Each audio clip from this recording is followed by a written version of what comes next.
December 18th, 1972. 32,000 feet above the Red River Delta, North Vietnam. Captain Thomas Ferguson grips the yoke of his B-52D Stratofortress, call sign Ivory 2, and counts the aircraft in formation around him. 3 cells, 9 bombers. Each one a 8-engine giant carrying 108 500-pound bombs in its belly. Below, the black jungle is occasionally broken by the serpentine glimmer of the Red River catching moonlight. Ahead, invisible in the darkness but growing closer with every second, lies Hanoi. In the right seat, co-pilot Lieutenant Mike Hyatt monitors the instrument panel, his eyes flicking between altitude, airspeed, and fuel. Behind them, separated by a narrow passage through the aircraft's fuselage, 4 other crew members occupy their stations: navigator, radar navigator, electronic warfare officer, and gunner. All of them volunteers, all of them knowing that tonight they're flying into the most heavily defended airspace on Earth. Ferguson's headset crackles. Ivory Cell, this is Purple Crown. You are cleared hot. Time on target, 14 minutes. The radio discipline is crisp, professional, no acknowledgement needed. The mission profile was burned into their minds during 12 hours of briefing at Andersen Air Force Base in Guam. Ferguson had listened as the intelligence officer pointed to reconnaissance photos showing rings of surface-to-air missile sites encircling Hanoi like a deadly necklace. SA-2 guideline missiles, Soviet-built, radar-guided, 35-foot-long telephone poles packed with high explosive and proximity fuses. The North Vietnamese had more SAM sites protecting their capital than the Soviets had defending Moscow. Electronic warfare reports multiple fire control radars, calls Technical Sergeant Bill Arcuri from his station. Count 6, 8, 12, fan song radars active, they know we're here. Of course they know. How could they not? 129 B-52s launched from Guam and Thailand tonight, the largest single bomber strike since World War II. 3 waves, multiple targets. The objective, destroy Hanoi's ability to make war. The North Vietnamese have been dancing around peace negotiations in Paris for months, making demands, stalling, playing games. President Nixon's patience has run out. Ferguson can feel the weight of it, not just the 185,000 pounds of aircraft and ordnance, but the weight of strategy, of politics, of men's lives hanging in the balance. American POWs have been rotting in cells around Hanoi for years, some for nearly a decade. This is about bringing them home. 11 minutes, Hyatt announces. The formation maintains perfect spacing. Ivory Cell flanked by dozens more bombers stretching across the night sky. Below, air defense crews are scrambling. North Vietnamese Air Force MiG-21 interceptors are probably already climbing, though they'll struggle to reach the B-52's altitude. The real threat isn't the fighters, it's the missiles. And then it begins. A streak of orange flame erupts from the darkness below, arcing upward on a pillar of white smoke visible even at night. Then another, and another. Within seconds, the sky is filled with rising pillars of fire. SAMs, dozens of them. SA-2 missiles climbing at 3 times the speed of sound, their radar guidance systems hunting for the massive radar signature of American bombers. SAMs in the air! Arcuri's voice is urgent but controlled. Multiple launches. Chaff! Chaff! Chaff! The B-52 shudders as bundles of aluminum foil strips explode from dispensers in the fuselage, creating false radar targets to confuse the incoming missiles. Every bomber in the formation is doing the same, filling the sky with metallic clouds. Ferguson holds the heading, holds the altitude. There's no evasive maneuvering at this weight, this speed, this altitude. The B-52 isn't a fighter, it's a weapon platform. You point it at the target, you trust your electronic countermeasures, and you complete the mission. A missile detonates 2,000 feet below them, a yellow-white fireball blooming in the darkness. The concussion wave rocks Ivory 2, but Ferguson's hands are steady. Another explosion, closer this time. He can see the fragmentation pattern, a sphere of shrapnel expanding and then falling away. 9 minutes, Hyatt says, his voice tight. More SAMs rise. The North Vietnamese are firing everything they have, guideline after guideline, punching through the low cloud deck, seeking, hunting. One passes within 500 feet so close Ferguson can see the missile's body illuminated by its rocket motor. It keeps climbing, fooled by chaff, decoying away. "Bomb bay doors open," calls the radar navigator. Ferguson feels the drag increase as the massive doors beneath the aircraft swing down, exposing the bomb bay to the slipstream. The B-52 slows slightly. In the navigator's scope, Hanoi's railway yards are resolving into clarity. The initial point is coming up, and below, in a concrete bunker 20 feet underground, General Hoang Van Thai, commander of North Vietnam's Air Defense Force, watches the radar displays with growing confidence. His fire control officers are calling out launches, missiles away, tracking, guiding. The Americans have come. Finally, they've committed their precious B-52s to Hanoi itself, and he's going to make them pay. The general counts the radar returns, so many bombers, a target-rich environment. His missile crews have trained for years for this moment. His SA-2 batteries have been carefully positioned, overlapping fields of fire, redundant radar coverage, backup launch sites. The Americans think altitude will save them. Tonight, they'll learn otherwise. "How many missiles fired?" he asks. 61 in the first 10 minutes, Comrade General, an officer responds. All sites reporting ready for second volley. Good. 61 missiles against perhaps 50 aircraft in this wave, and 2 more waves coming. The general does the mathematics. If even 10% of missiles find their targets, the Americans will lose dozens of bombers. Catastrophic losses, unacceptable losses. They'll be forced to stop after one night. Above, Ferguson hears the radar navigator counting down. 30 seconds to release. 20 seconds! Another SAM detonates close enough that shrapnel pings against the fuselage. The B-52 shudders but holds course. Hyatt's knuckles are white on his yoke. 10 seconds. 5, 4, 3, 2, 1. Bombs away. The aircraft lurches upward as 54,000 pounds of ordnance drops free. 108 bombs, each one beginning its 30-second fall toward the marshalling yards below. Ferguson doesn't wait for impact. He's already beginning the turn, banking away on the egress heading, following the planned route out of the target area. Behind Ivory 2, the other bombers in the cell are releasing, and behind them, more cells. And behind those, dozens more. The railway yards, the storage depots, the radio transmitter complex, the vehicle repair facilities, all of them are about to cease to exist. The bombs hit. Even from 32,000 feet, the explosions are visible, strings of white flashes marching across the target area. Secondary explosions as fuel and ammunition cook off. Fires blossoming. Hanoi is burning. But Ferguson isn't watching. He's flying the egress route, threading between known SAM sites, maintaining altitude, trusting the electronic warfare suite to keep spoofing the missile radars. The North Vietnamese are still firing, more missiles rising. The sky's a maze of smoke trails. "Ivory lead is hit!" The radio call cuts through the static. "I see a shoot. No, 2 shoots!" Ferguson's jaw tightens. Ivory lead was the cell commander, but there's no time to process it. Another SAM explodes ahead, forcing him to fly through the debris cloud. Shrapnel rattles against the cockpit glass, but doesn't penetrate. And then they're through, past the worst of it, heading east toward the coast and the relative safety of the Gulf of Tonkin. Behind them, the second wave is arriving. More bombers, more missiles rising to meet them. In his bunker, General Hoang Van Thai receives the first damage reports. The railway yards are destroyed. The radio facility is offline, but that's acceptable. What matters is the scoreboard. His officers are compiling the numbers. Confirmed kill on 1 B-52, an officer reports. Possible kill on 2 more, damage to several others. 1 confirmed, possibly 3 total. The general frowns. His batteries fired over 60 missiles in the first 20 minutes. 1 kill for every 20 missiles? That can't be right. The Americans should be falling from the sky. "Continue firing," he orders. "Second wave is approaching." But even as he gives the command, a cold uncertainty settles in his chest. The B-52s were supposed to fly lower where the missiles are most effective. They were supposed to be vulnerable. Instead, they're operating at the edge of the SA-2's engagement envelope, protected by jamming so effective that most missiles are spiraling uselessly or detonating against clouds of chaff. The mathematics is beginning to shift, and it's shifting in the Americans' favor.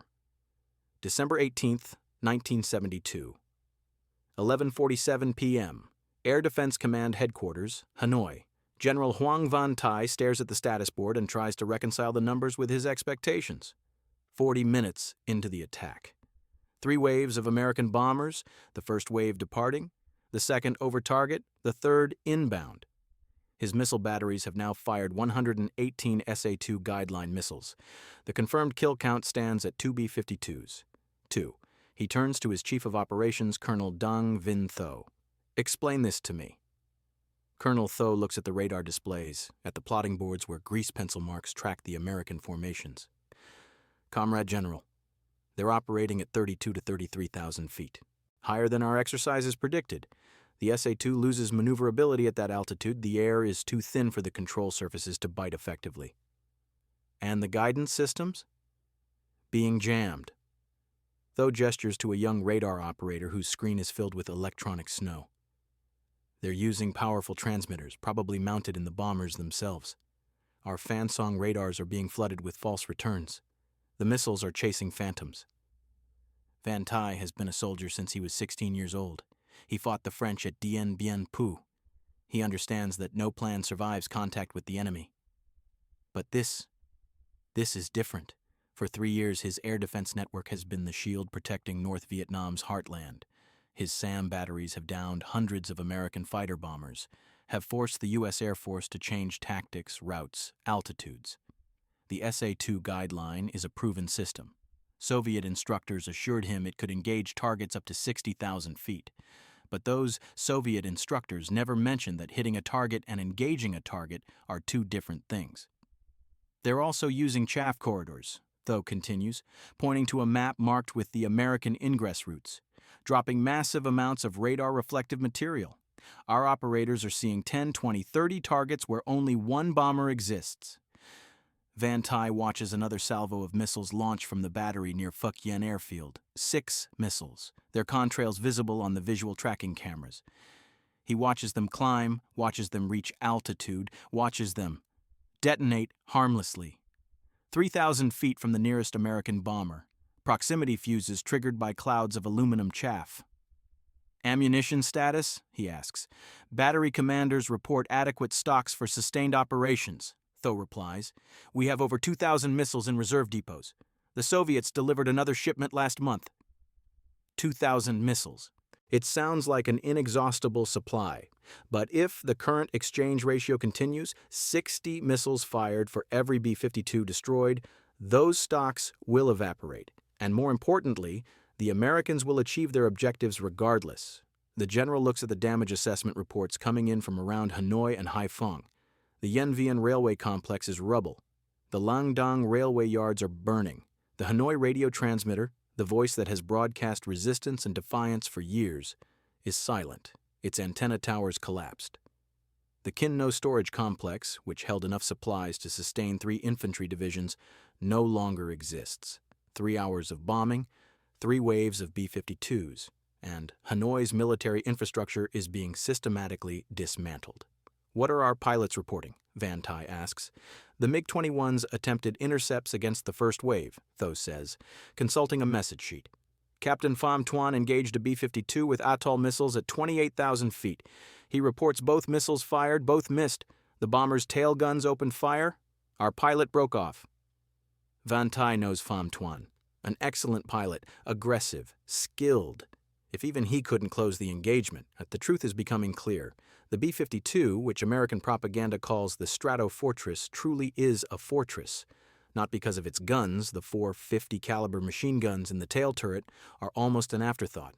No, the fortress is built from altitude, from electronic warfare, from the sheer operational ceiling that puts the bomber just beyond the effective reach of North Vietnam's defenses. The SA-2 guideline was designed in the late 1950s to shoot down B-52s. Soviet engineers studied the American bomber, calculated its performance envelope, and built a missile specifically to kill it. On paper, in testing, in theory, the SA-2 should be devastatingly effective. But theory is colliding with reality tonight. And reality is teaching a harsh lesson. Dub is 600 miles south, at Utapao Royal Thai Naval Air Station, Thailand. Major Bill Stocker climbs down from his B-52D, his flight suit soaked with sweat despite the cool night air. His crew chief is waiting at the bottom of the ladder. How was it, Major? Stocker pulls off his helmet. His hands are still shaking. Not from fear, but from adrenaline burn-off. Like flying through hell's fireworks show, he says. SAMs everywhere. I've never seen so many missiles. Any hits on the formation? Lost one from our wave. Saw the aircraft break apart. Some chutes. Stocker's voice is flat, professional, but his eyes are haunted. That bomber contained 6 men, friends. Maybe some of them survived the bailout. Maybe they're already in North Vietnamese hands, beginning what could be years of captivity. Or maybe they died in the explosion. The crew chief nods toward the bomber. How's she doing? Stocker looks back at his aircraft, at the scorched paint where a SAM detonated close enough to pepper the fuselage with shrapnel. She took some hits. Nothing critical. We'll need to patch about 20 holes in the skin, check the control systems, but she brought us home. Around them, other B-52s are landing, one every few minutes. The air traffic controllers are orchestrating a ballet of massive aircraft, each one low on fuel after the 8-hour round trip from Thailand to Hanoi and back. Tanker aircraft are already airborne, ready to refuel the next wave, because there will be a next wave. Tomorrow night, and the night after that, for as long as it takes. Stocker heads toward the debriefing room where intelligence officers are waiting to extract every detail of the mission. What he saw, what worked, what didn't. The Air Force calls it lessons learned. What it really is survival knowledge. Information that might keep the next crew alive. The debriefing room is crowded with air crews, all of them talking at once. Stocker finds a seat and accepts a cup of coffee from a sergeant. Across the table, a radar navigator from another crew is sketching SAM trajectories on a notepad. They're firing in salvos, the navigator is saying. 6 missiles at a time, trying to bracket the formation. If you see one coming from the left, expect another from the right 30 seconds later. The chaff works, adds an electronic warfare officer. But you have to time it right. Dump it too early and you're naked when the missile arrives. Too late and it doesn't have time to bloom. A colonel from Strategic Air Command headquarters enters the room and the chatter dies down. Colonel James McCarthy. His face is grim. Gentlemen, he begins. First, well done. You hit your targets. Bomb damage assessment will take days to complete, but preliminary recon shows significant destruction across all target areas. A murmur of satisfaction runs through the room, but McCarthy's expression doesn't change. We lost 3 aircraft tonight, 18 men. We have confirmation that at least 8 of them successfully ejected. Status unknown on the others. He pauses, letting that sink in. The North Vietnamese fired approximately 140 missiles during the 3 waves. That's a loss rate of about 2%.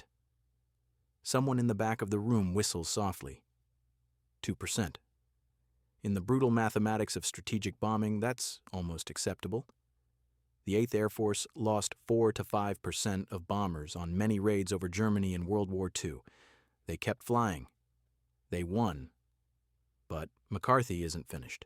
Tonight was 129 aircraft hitting 9 target complexes. Tomorrow night, we're going back 93 aircraft, different targets, same defenses. He looks around the room. The President has authorized 11 nights of operations. We call it Linebacker II. The press is already calling it the Christmas bombing. 11 nights. Stocker does the math.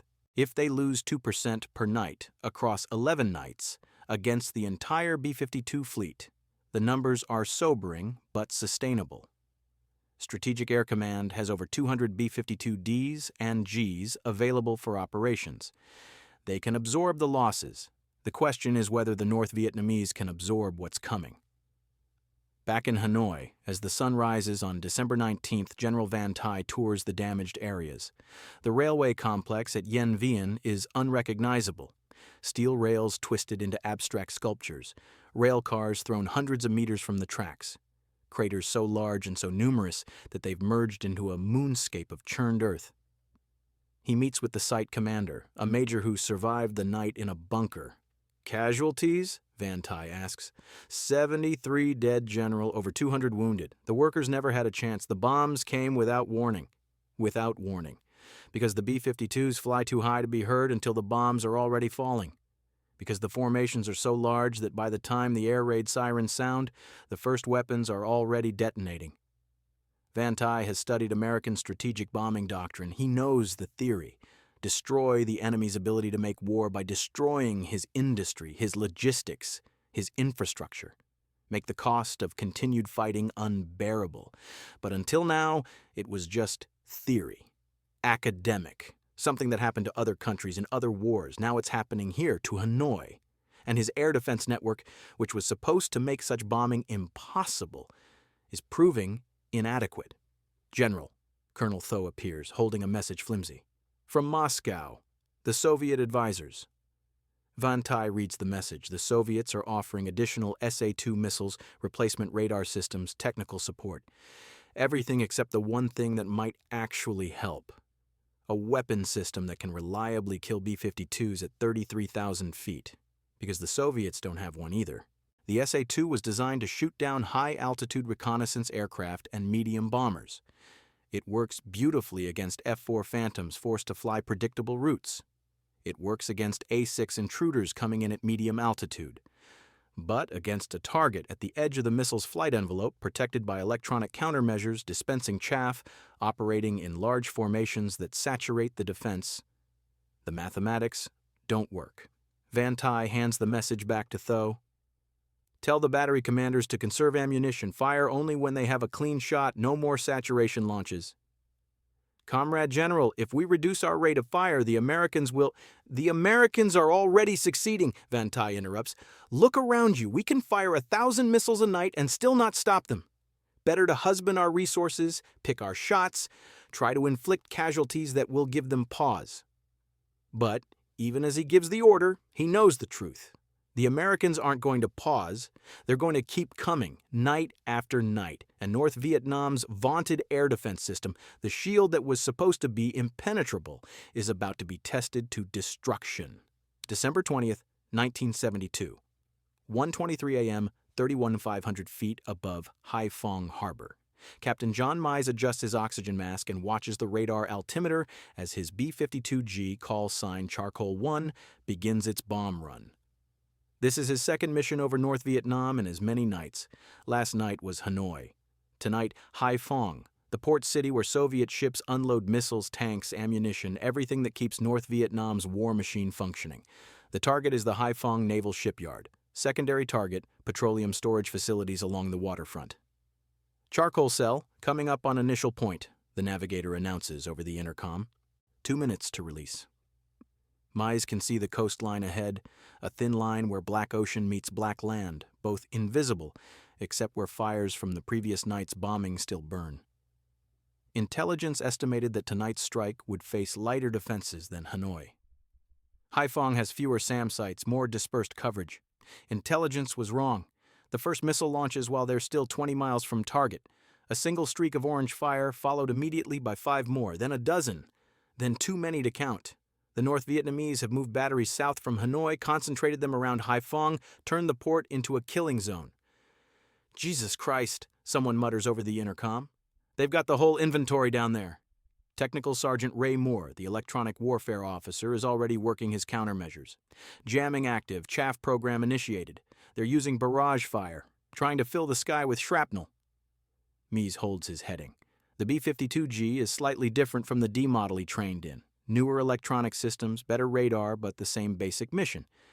Put the aircraft over the target, release the weapons, get everyone home alive. A SAM detonates 1,000 feet below them, then another, off to the right. The bombers ahead of Charcoal Cell are laying chaff corridors, creating electromagnetic fog banks that confuse the missile guidance systems. It's working.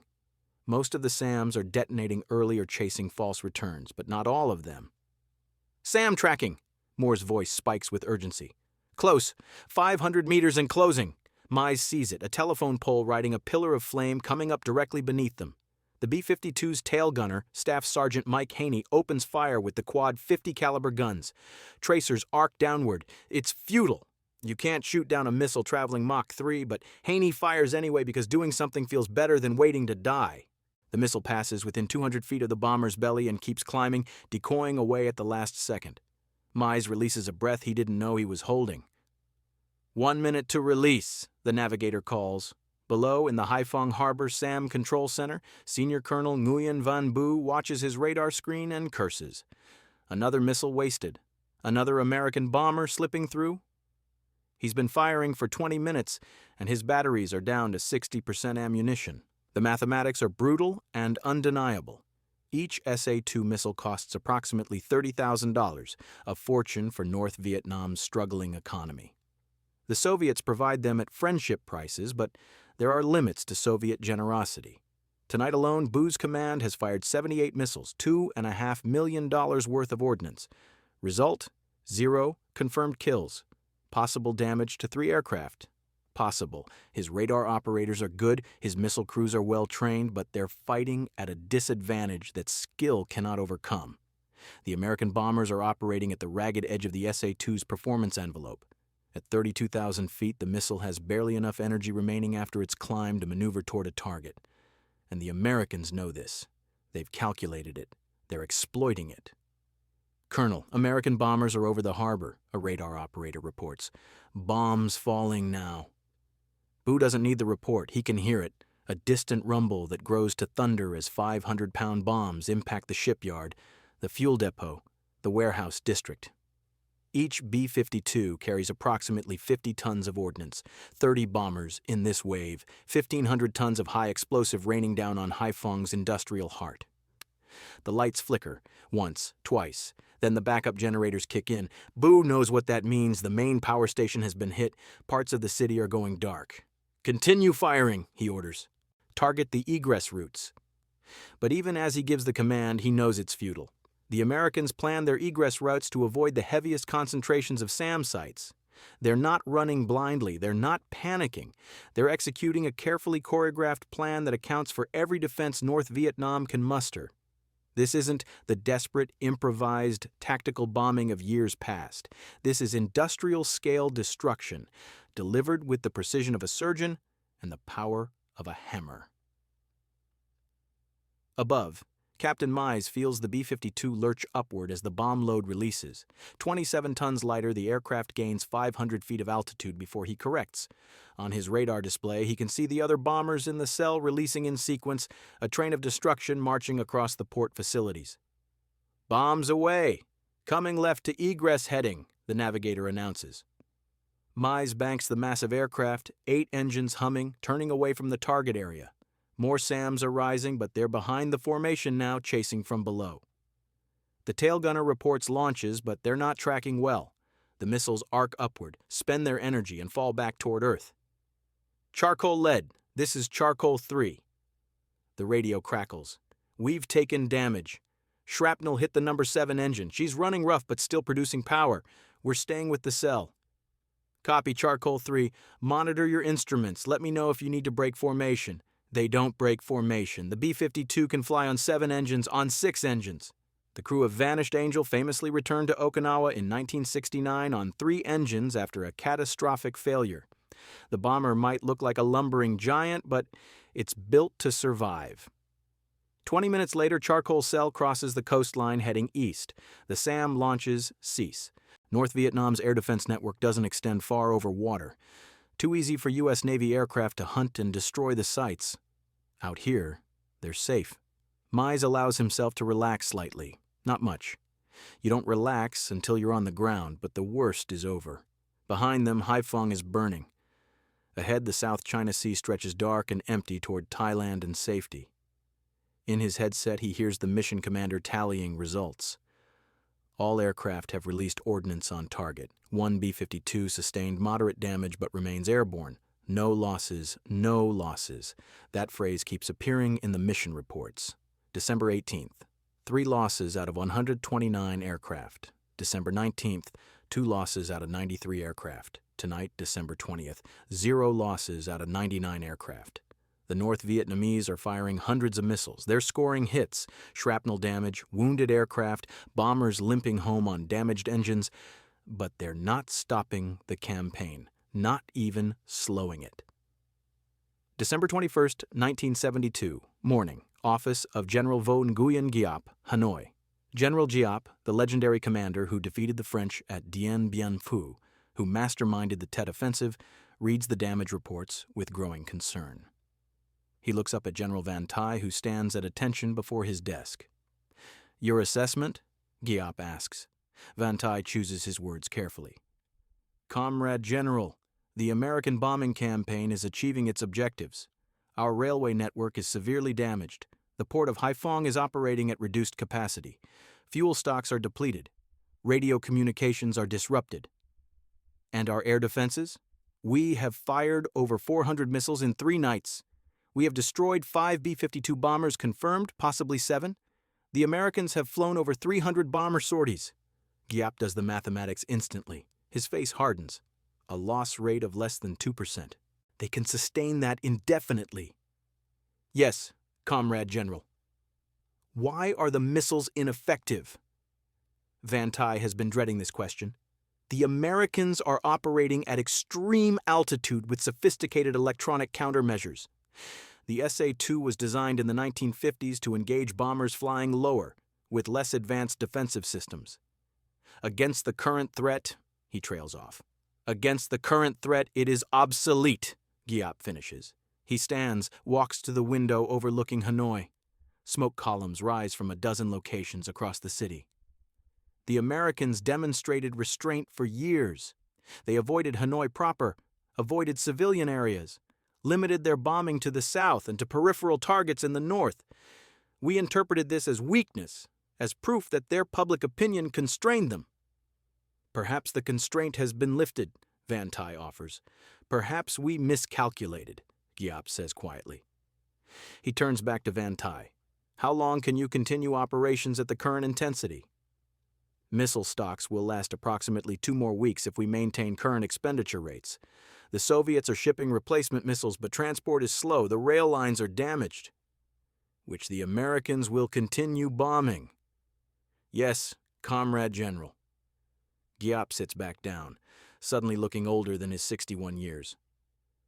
In 1965, when the Americans first began bombing, I told the Politburo that we could endure, that our will was stronger than their firepower. I believed the American public would lose patience before we ran out of soldiers. You were correct, Comrade General. The Americans withdrew their ground forces. But they did not withdraw their bombers. Giap taps the damage reports. This is different from what came before. This is not tactical bombing in support of ground operations. This is strategic bombardment intended to break our ability to resist. And it is working. Van Tai says nothing. There is nothing to say. The delegation in Paris, Giap continues. They have been instructed to resume serious negotiations, to accept terms we previously rejected, because if this continues for 11 nights as the Americans threaten, Hanoi will be in ruins, and we will have no bargaining position left. He looks directly at Van Tai.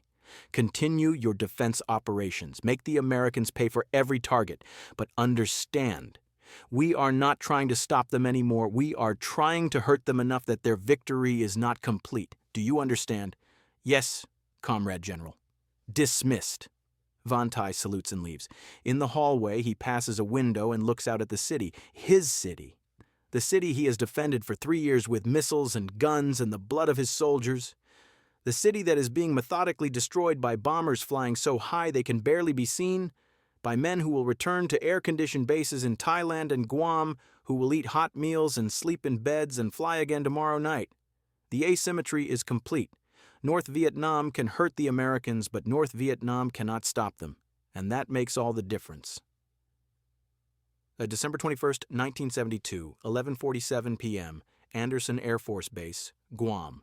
Major Bob Certain walks across the flight line toward his B-52D, tail number 56, as 0608. Around him, over 100 bombers are preparing for launch. The largest strike yet. Maximum effort. Tonight's target package includes the Hanoi Thermal Power Plant, the Gia Lam Railroad Yards, and several ammunition storage facilities. Certain's crew has flown every mission so far. 4 nights, 4 missions, 4 returns. They've taken shrapnel twice, lost an engine once, but they're still flying. Still taking the fight north. In the briefing room an hour ago, the intelligence officer showed them reconnaissance photos from previous strikes. Yen Vien Railroad Complex, obliterated. Kin No Storage Depot, destroyed. Haiphong Shipyard, inoperable. The list goes on. But the officer also showed them updated SAM site locations. The North Vietnamese are moving batteries every night, trying to find positions that work, angles that give their missiles better chances. They're learning, adapting. Just not fast enough. Certain climbs the ladder into the bomber, settles into the pilot's seat, begins the pre-flight checks. His co-pilot runs through the systems. Everything green. 8 engines, 8 fuel tanks, 50 tons of bombs. Ready for war.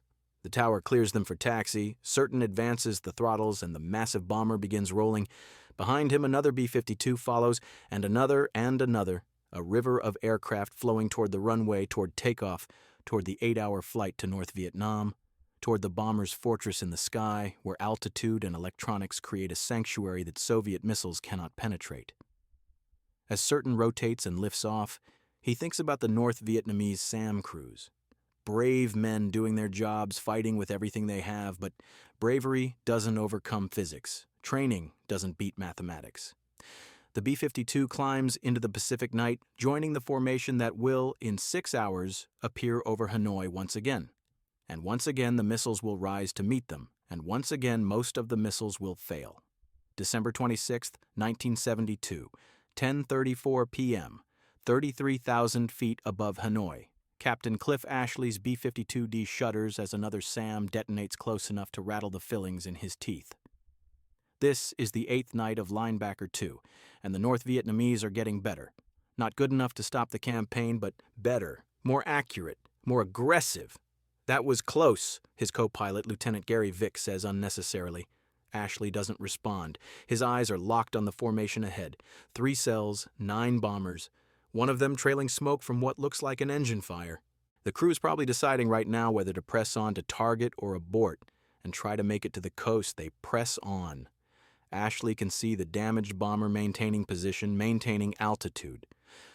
Whatever's wrong with number 6 engine, they're managing it.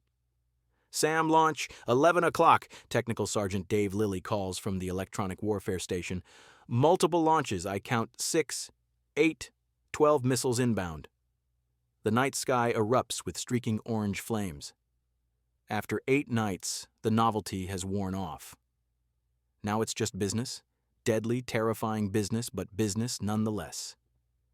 Ashley watches the missiles climb, watches the chaff corridors bloom with metallic snow, watches the missiles detonate against false targets or spiral away into the darkness, but not all of them. A SAM finds its mark. The B-52, 2,000 feet ahead and slightly left, simply disintegrates. One moment it's there, a dark shape silhouetted against the stars. The next moment it's a fireball expanding in all directions, debris tumbling through the sky. "Cobalt 4 is hit!" someone shouts on the radio. "Direct hit! No chutes visible!" Ashley's jaw clenches. 6 men. Gone in an instant.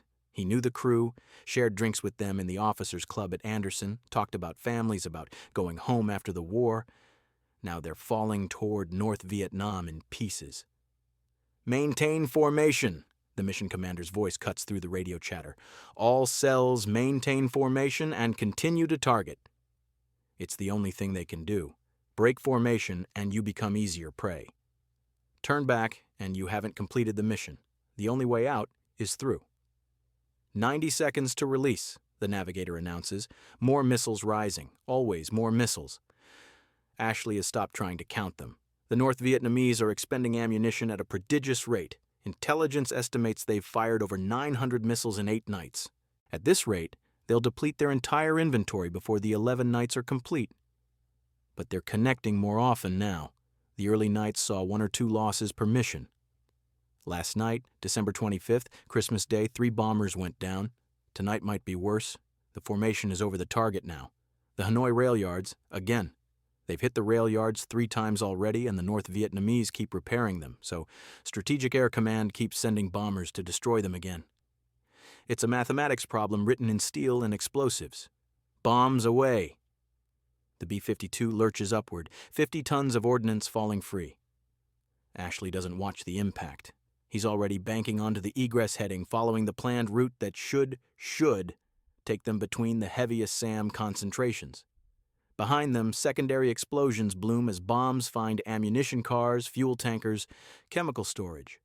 The rail yard is dying again. In 3 days, work crews will have it partially operational. In 5 days, the bombers will return. "Cobalt 2, you're trailing smoke," someone reports on the radio. "Copy, we've got it under control," comes the response. "Number 3 engine is shut down. Staying with the formation. They're all staying with the formation. That's the doctrine. That's the survival strategy. Mutual electronic warfare support, overlapping chaff coverage, distributed targeting that forces the enemy to split their fire. Lose the formation, and you lose the protection. Ashley watches the altimeter. 33,000 feet. They're actually climbing slightly, using the reduced weight after bomb release to gain another 1,000 feet. Every foot of altitude makes the SAMs less effective. Every foot is insurance. The missiles keep coming. On the ground, Senior Colonel Nguyen Xuan Dai commands the SAM battery at Site VN 549, positioned 8 kilometers northwest of downtown Hanoi. His is one of 30 batteries currently engaging the American formation. 30 batteries, 6 missiles per battery, firing in coordinated salvos designed to saturate the bomber's defenses. Dai watches his radar operator track a target. "Ready?" he asks. "Target lock acquired, Comrade Colonel. Range 32,000 meters, altitude 10,000 meters. "Fire when ready." The operator presses the launch button. Outside, a SA-2 missile ignites, climbing on a pillar of flame and smoke. Dai counts 1, 2, 3, 4 as the remaining missiles in the salvo launch at 5-second intervals. 6 missiles chasing 1 bomber. On the radar scope, he watches the missile tracks climb toward the American aircraft. The bomber is deploying countermeasures. The scope blooms with false returns. His operator adjusts, trying to maintain guidance lock, but the jamming is intense. The missile tracks waver, drift, lose coherence. 5 of the 6 missiles detonate harmlessly. The 6th achieves proximity fuse activation. It passes within lethal range of a bomber.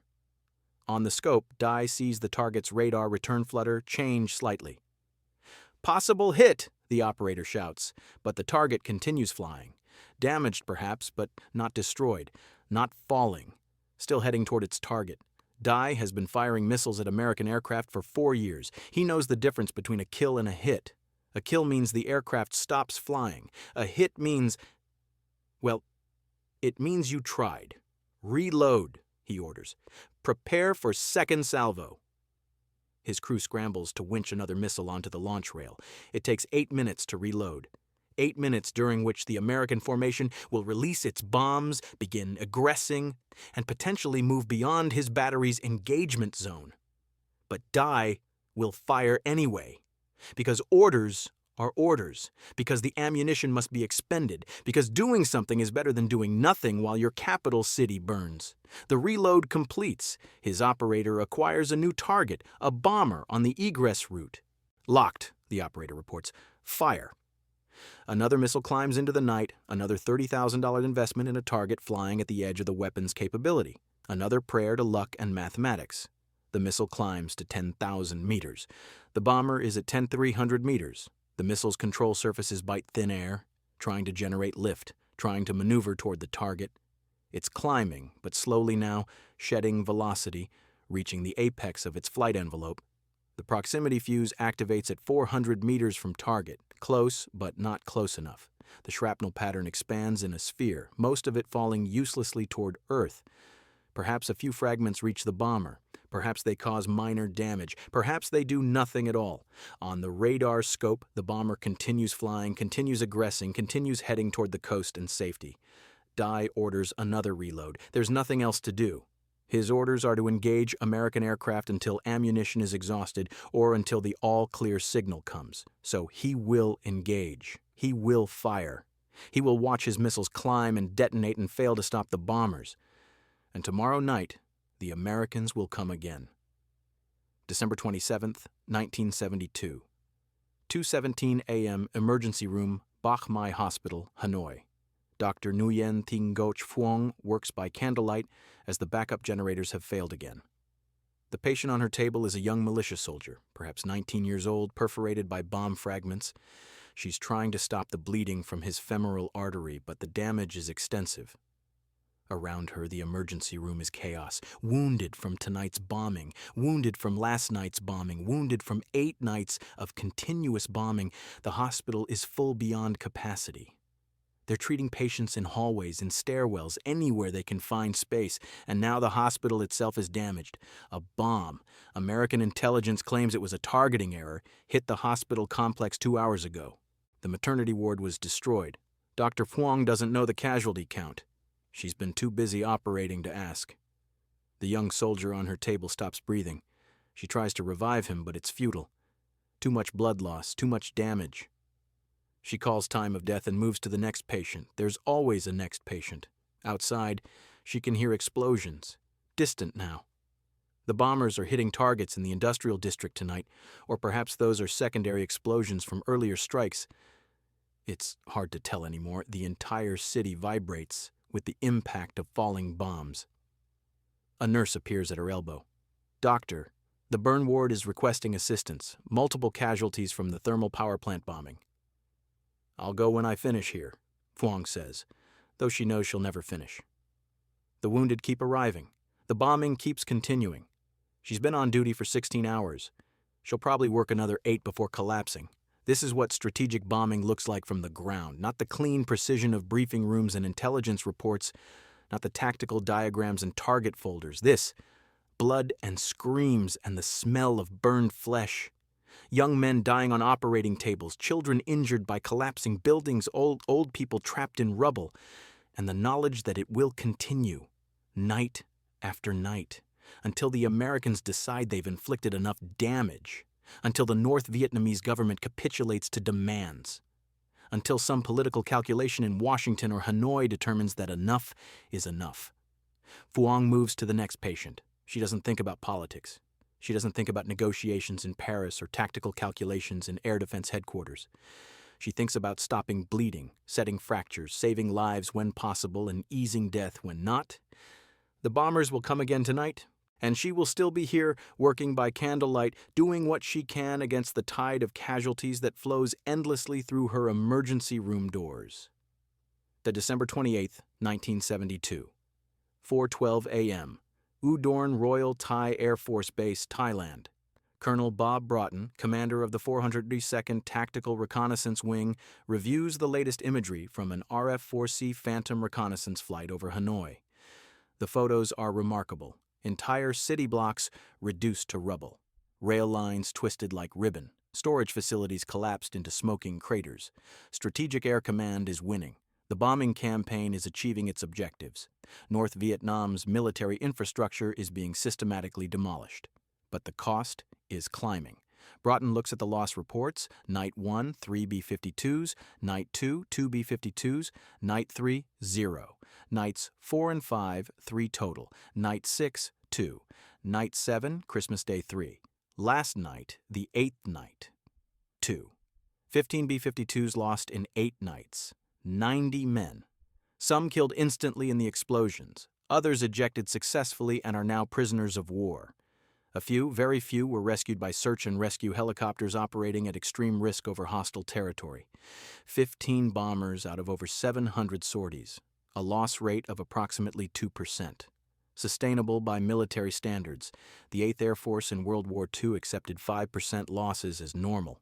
But the North Vietnamese are learning. They're moving SAM batteries to positions along the egress routes. They're timing their launches to catch bombers after bomb release when the formations are less tightly coordinated. They're concentrating fire on individual aircraft rather than saturating entire formations. The loss rate is climbing, not dramatically, not enough to halt operations, but climbing.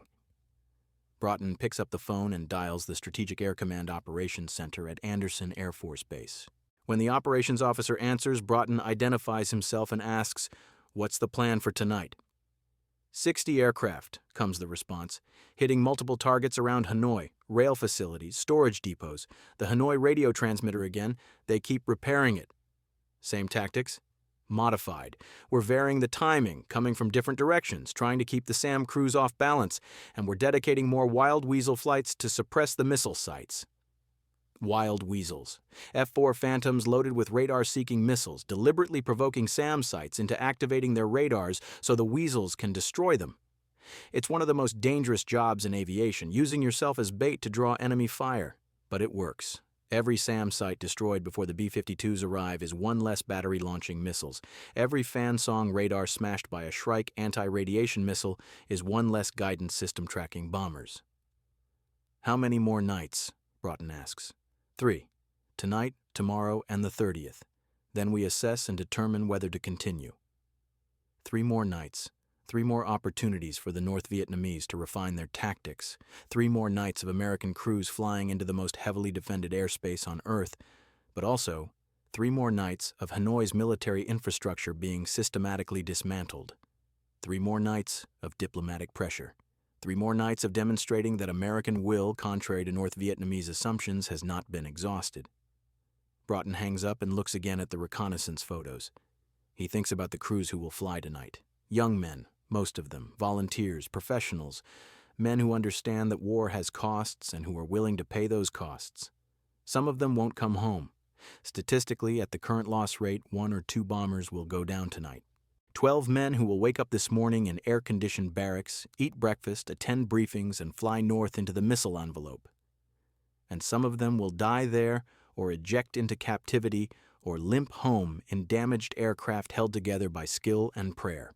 This is the arithmetic of strategic bombing. This is what it means to win a military campaign. Not clean, not easy, not without cost, but winning nonetheless. Broughton files the photos and prepares to brief the day's reconnaissance missions. The bombers will come tonight. His reconnaissance birds will fly tomorrow morning, documenting the damage, providing targeting data for the next strike. The machinery of war grinds forward, relentless, impersonal, effective. December 29th, 1972. 9:47 p.m. Air Defense Command. Headquarters, Hanoi. General Hoang Van Thai stands before a map of Hanoi covered with red pins, each one representing a destroyed or damaged SAM site. There are 47 pins, 47 batteries knocked out by American Wild Weasel aircraft, by naval strikes, by the relentless attrition of 11 nights of combat. He started the campaign with 91 operational batteries. Now he has 44, and ammunition stocks are reaching critical levels. Colonel Dang Vinh Tho enters with the latest intelligence summary. The Americans are launching again. Reconnaissance reports, formation assembly over the Gulf of Tonkin. Estimated time over target, 90 minutes. How many aircraft? Approximately 60 B-52s, plus supporting aircraft, Wild Weasels, electronic warfare platforms, fighters for escort. Van Thai nods slowly. This is the 10th night. Intelligence suggests the Americans planned for 11 nights total. 1 more night after this, then what? Do they stop? Do they declare victory? Do they keep bombing until North Vietnam is rubble? Ammunition status, he asks, though he already knows the answer. Critical, Comrade General. Most batteries report fewer than 12 missiles remaining. Some have only 6. The supply convoy from China was delayed. American bombing destroyed the rail bridge at Dong Dong. 12 missiles per battery, against 60 bombers. The mathematics are impossible now. Even if every missile found its mark, and they won't, there aren't enough missiles to stop the raid. Van Thai has been a soldier for 30 years. He knows when a battle is lost, not the war. The war will continue as long as there's a soldier with a rifle and the will to fight. But this battle, this confrontation between North Vietnam's air defenses and America's strategic bombers, this battle is over. Instruct battery commanders to engage only when they have optimal firing solutions, he orders. No more saturation launches. Conserve ammunition for... He trails off. For what? For the next campaign? For the invasion that might follow? For some future battle that may never come? Tho salutes and leaves to transmit the orders. Van Thai returns his attention to the map. The red pins tell a story of attrition and adaptation. The Americans started cautiously, using predictable routes and tactics. His SAM batteries scored early victories. Then the Americans adjusted, varied their approach paths, improved their electronic warfare, dedicated resources to destroying his radar sites. The campaign became a learning process, both sides studying, adapting, evolving. But the Americans had one advantage that proved insurmountable. They could absorb losses and continue. North Vietnam cannot replace SAM batteries as fast as they're being destroyed, cannot manufacture missiles to replace those being expended, cannot train new crews faster than experienced ones are being killed. The Americans call it attrition warfare. Van Thai calls it drowning. Outside, the air raid sirens begin their wailing. The citizens of Hanoi rush toward shelters, those shelters still intact after 10 nights of bombing. They know the routine now. The sirens mean you have approximately 12 minutes before the bombs start falling. 12 minutes to find cover, 12 minutes to pray. Van Tye walks to the window and looks up at the night sky. Somewhere up there, invisible at 33,000 feet, a formation of B-52s is approaching. Each bomber carries 50 tons of explosives, 60 bombers, 3,000 tons of ordnance about to rain down on his city. And he will fire perhaps 100 missiles in response. Perhaps he will destroy one bomber, perhaps two if luck favors him, perhaps none. The disproportion is so vast it seems almost absurd, like throwing stones at a tank, like shooting arrows at an aircraft carrier. Brave, defiant, ultimately futile. He thinks about General Giap's words from a week ago. We are not trying to stop them anymore. We are trying to hurt them enough that their victory is not complete. Van Tye understands now what Giap meant. North Vietnam has already lost this particular battle. The only question remaining is the price America pays for winning. 15 bombers lost so far, 90 American airmen dead or captured. Against the backdrop of America's military might, it's negligible. Against the backdrop of American public opinion, already weary of this war, perhaps it's significant enough. The first explosions begin, distant thunder from the outskirts of the city. The formation is hitting multiple targets simultaneously, rail yards in the south, storage facilities in the east, repair depots in the north. Coordinated, systematic, professional. Van Tye picks up the phone to his command post. Status? Multiple SAM launches, comes the response. 27 missiles fired, tracking, 3 possible hits, no confirmed kills yet. 27 missiles against 60 bombers. The mathematics are stark and unforgiving. More explosions, closer now.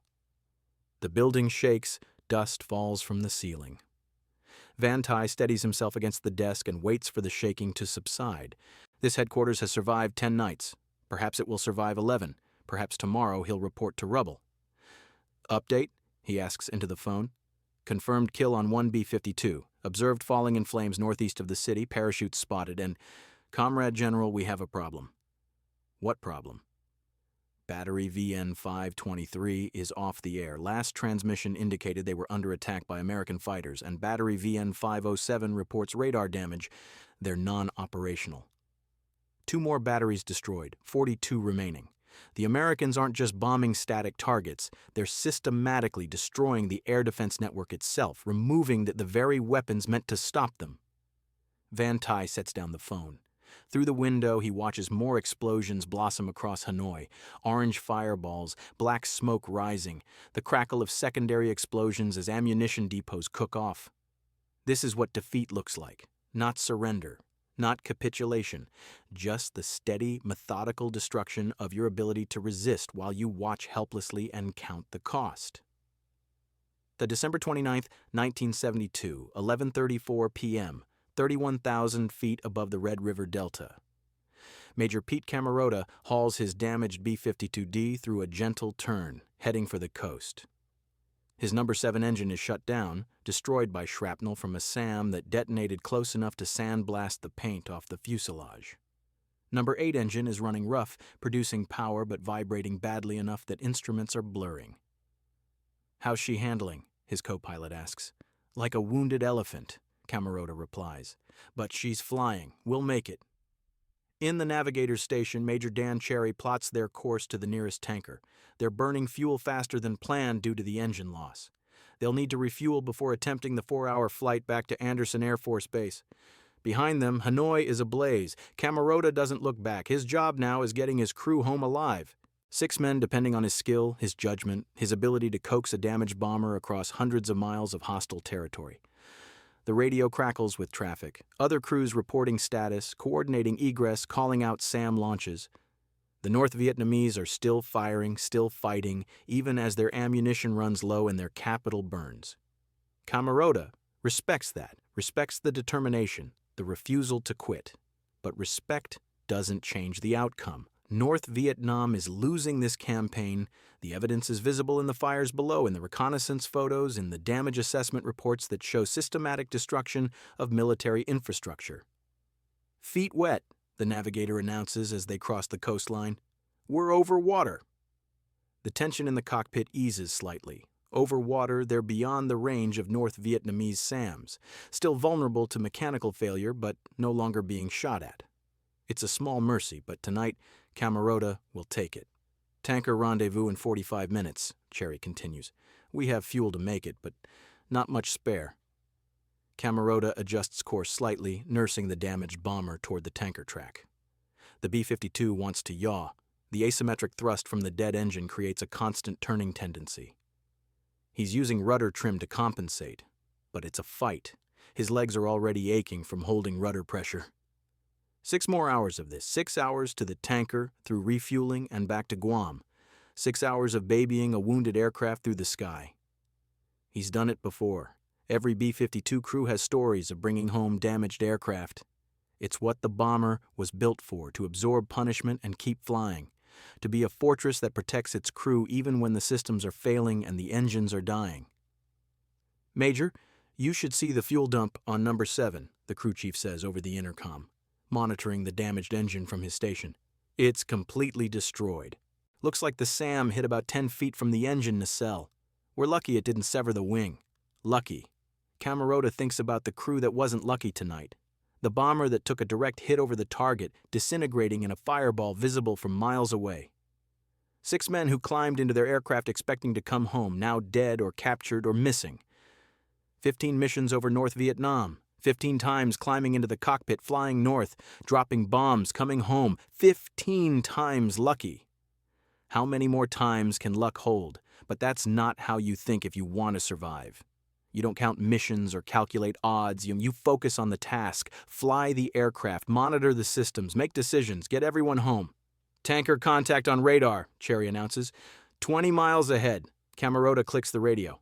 Copper tanker, this is Olive 2. We're a damaged buff, requesting priority refueling. Copy, Olive 2. We have you on radar.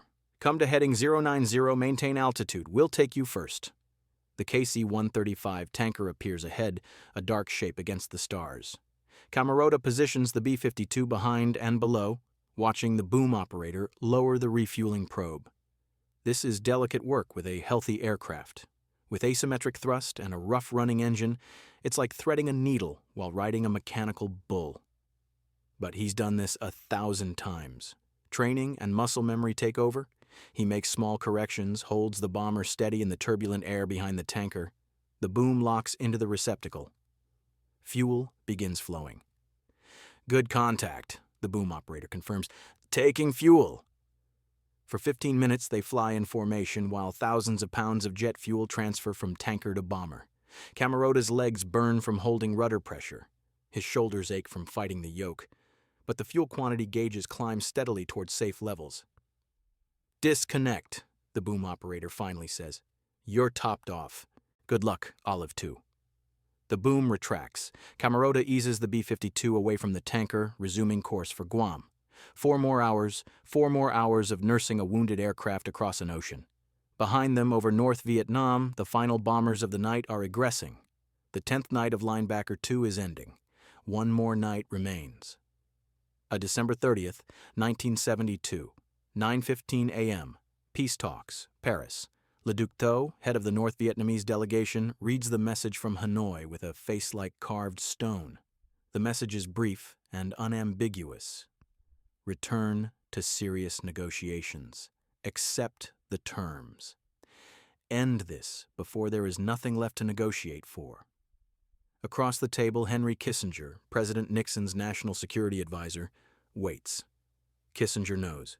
American intelligence has been monitoring the North Vietnamese communications. He knows that Hanoi's resolve is cracking, knows that 11 nights of bombing have accomplished what years of negotiations could not. We are prepared to resume discussions, Le Duc Tho says carefully, on the basis of the October draft agreement with certain modifications. Kissinger nods. The October draft, the agreement that North Vietnam walked away from, demanding changes, making new conditions, stalling for time.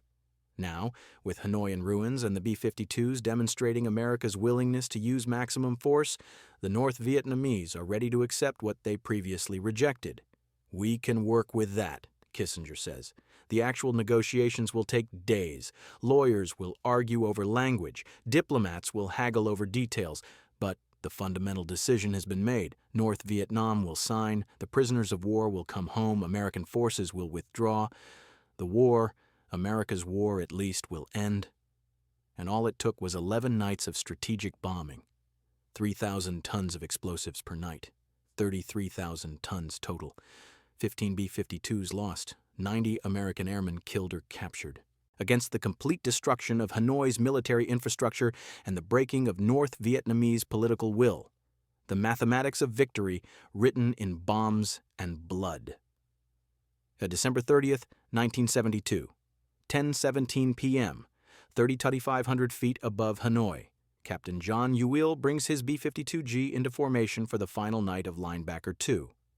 Around him, 59 other bombers form up in cells, preparing for the last strike.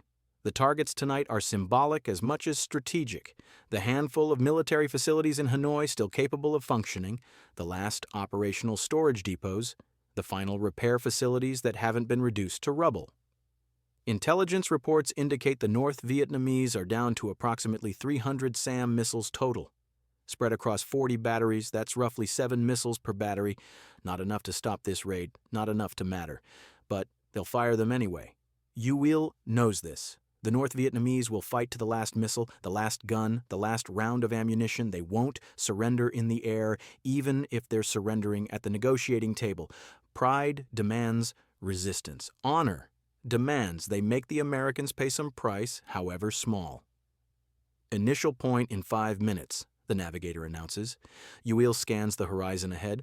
Hanoi is already visible, not as a city of lights, but as a city of darkness broken by fires. 11 nights of bombing have destroyed the electrical grid, the power stations, the infrastructure that keeps a modern city functioning. What remains is a shell, a ghost, still inhabited but no longer truly alive. The SAMs begin launching, fewer than previous nights, maybe 40 missiles total against 60 bombers. The North Vietnamese are rationing their remaining ammunition, firing only at optimal targets, conserving resources for what?